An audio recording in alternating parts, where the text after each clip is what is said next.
കൊച്ചിയിൽ കുടിവെള്ള വിതരണം സ്വകാര്യ കമ്പനിയെ ഏൽപ്പിക്കാനുള്ള നീക്കത്തിലുള്ള പ്രതിഷേധം ഒരു ഭാഗത്ത് നടക്കുന്നുണ്ട്. വാട്ടർ അതോറിറ്റിയുമായി ചർച്ചയ്ക്കെത്തിയ കമ്പനി പ്രതിനിധികളെ തൊഴിലാളികൾ തടഞ്ഞുവച്ചിരിക്കുന്നു. വിനീത വി ജി ഞങ്ങളുടെ പ്രതിനിധി വിവരങ്ങളുമായി നമുക്കൊപ്പം ചേരും.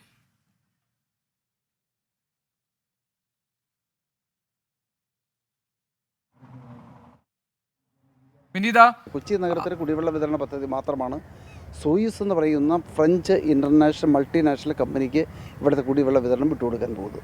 ഇത് സാധാരണക്കാരായ മനുഷ്യരുടെ കുടിവെള്ള അവകാശത്തെ സംരക്ഷിക്കാൻ ഉതകുന്നതല്ല. ഇതിനേക്കാൾ വളരെ നല്ല പദ്ധതി കേരള വാട്ടർ അതോറിറ്റി തന്നെ വിഭാവനം ചെയ്ത് നടപ്പിലാക്കുന്നതിന് വേണ്ടിയുള്ള എല്ലാവിധ സംവിധാനങ്ങളുമായിട്ടുണ്ട്. ആ സംവിധാനങ്ങളെല്ലാം ഉപേക്ഷിച്ചിട്ടാണ് സോയൂസ് എന്ന് പറയുന്ന ലോകത്തിലെ വിവിധ രാജ്യങ്ങളിലെ ജനങ്ങളുടെ കുടിവെള്ളത്തെ എപ്പോഴും വിൽപ്പനച്ചരക്കാക്കുന്ന ഒരു കമ്പനിക്ക് വേണ്ടി ഇത് വിട്ടുകൊടുക്കാൻ പോകുന്നത് എന്നാണ് ഖേദകരമായ കാര്യം. വിനീത വി ജി ഞങ്ങളുടെ പ്രതിനിധിയുണ്ട് വിശദാംശങ്ങളുമായി. വിനീത, ഈ കുടിവെള്ള വിതരണം സ്വകാര്യ കമ്പനിയെ ഏൽപ്പിക്കാനുള്ള നീക്കത്തിലുള്ള പ്രതിഷേധമാണല്ലോ നടക്കുന്നത്. എന്താണ് വിവരങ്ങൾ?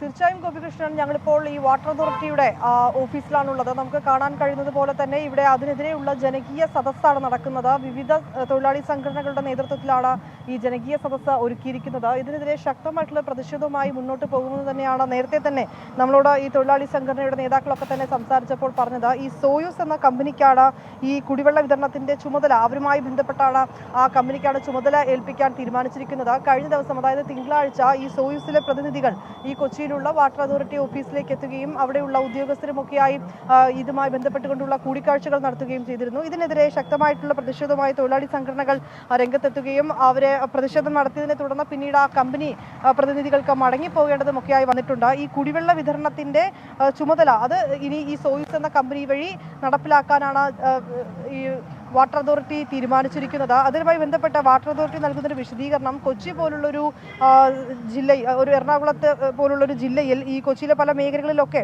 കൃത്യമായി വെള്ളം ലഭിക്കാത്തതൊക്കെ ആയിട്ടുള്ള സാഹചര്യമുണ്ട്. ഇതൊരു സ്വകാര്യ കമ്പനിക്ക് ഏൽപ്പിക്കുമ്പോൾ ഈ 24/7, അതായത് പൂർണ്ണ സമയവും എല്ലായ്പ്പോഴും ജലലഭ്യത